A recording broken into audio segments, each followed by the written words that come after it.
বিভিন্ন counting centre গণনা কেন্দ্র থেকে আমাদের প্রতিনিধিরা রয়েছেন এবং প্রতি মুহূর্তের আপডেট আপনাদের সামনে তুলে ধরছেন। হেস্টিংস থেকে আমাদের আরেক প্রতিনিধি কৃষ্ণেন্দু অধিকারী রয়েছেন। কৃষ্ণেন্দু, এই মুহূর্তের কি ছবি?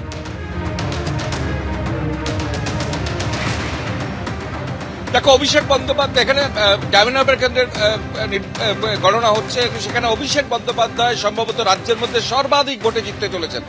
আপনি যদি ছবিটা দেখাই, এখানে দেখা যাচ্ছে অভিষেক বন্দ্যোপাধ্যায় ইতিমধ্যে এখনো সমস্ত রাউন্ডের গণনা শেষ হয়নি, 4-5-6 রাউন্ড পর্যন্ত গণনা বাকি। সেখানে অভিষেক বন্দ্যোপাধ্যায় 6,25,430টি ভোট পেয়েছেন এবং এখনো পর্যন্ত 4,65,652 ভোটে অভিষেক বন্দ্যোপাধ্যায় এগিয়ে রয়েছেন।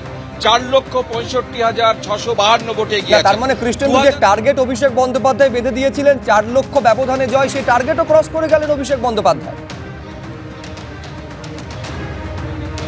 একদমই তাই, এবং এখনো পর্যন্ত কয়েক রাউন্ড বাকিও আছে, এবং তুমি যদি অন্যান্য প্রার্থীদের তুমি যদি প্রাপ্ত ভোট দেখো, সেখানে 1,59,778 ভোট পেয়েছেন অভিজিৎ দাস, যিনি ভারতীয় জনতা পার্টির হয়ে দাঁড়িয়েছেন, এবং বাম প্রার্থী প্রতীকুর রহমান, তিনি 49,347টি ভোট পেয়েছেন। অর্থাৎ বিরোধী প্রার্থীর সঙ্গে অভিষেক বন্দ্যোপাধ্যায়ের বেশ খানিকটা ব্যবধান। এখন অভিষেক বন্দ্যোপাধ্যায় রাজ্যে সম্ভবত সবচেয়ে বেশি ভোটে এখনো পর্যন্ত এগিয়ে আছেন এবং সেখানে এখনই 4,65,652 ভোটে এগিয়ে আছেন। 2019-এ তিনি 3,20,000 ভোটে জিতেছিলেন, সেই রেকর্ডও তিনি ভেঙে দিলেন এবং 2019-এ যত ভোট পেয়েছিলেন তার চেয়েও প্রাপ্ত ভোটের সংখ্যা কিন্তু এবারে অনেক বেশি।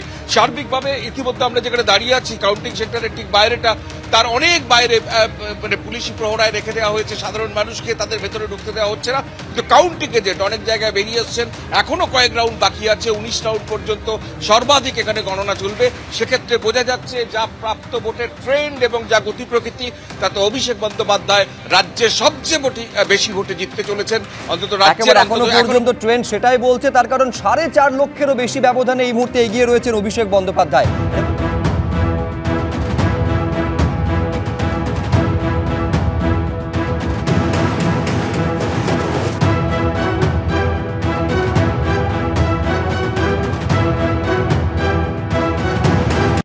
শ্রীরামপুরের ক্যান্ডিডেট দীপশিকা একটু জানতে চাইবো, প্রথমবার লোকসভা নির্বাচনে দাঁড়িয়েছ, কি আশা?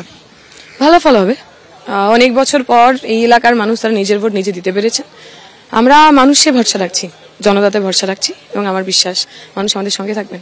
কল্যাণ বন্দ্যোপাধ্যায় গত 3 বার ধরে সাংসদ, শক্ত ঘাঁটি এটা তৃণমূলের, মানে সেই জায়গা থেকে কোন জায়গা থেকে আশা করছো যে তোমাদের দিকে মানুষ ভরসা? এক সময় অনেক জায়গায় সিপিএম এর শক্ত ঘাঁটি ছিল, সেটাকে হারিয়েও তো তৃণমূল, পরবর্তীকালে বিজেপি জিতেছে। ফলে মানুষ যেদিন মনে করে যে আমার বদল দরকার, তখন আমার সাংগঠনিক জোর, আমি কতবার জিতেছি, এগুলো কিছু ম্যাটার করে না।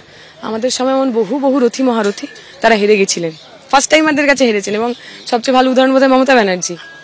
তাই আমরা বিশ্বাস করি পশ্চিমবঙ্গের মানুষ তারা সচেতন মানুষ, তারা কারুর কেনা গোলাম না, সিপিএম এর নয়, তৃণমূল নয়, বিজেপির নয়, কারুর নয়।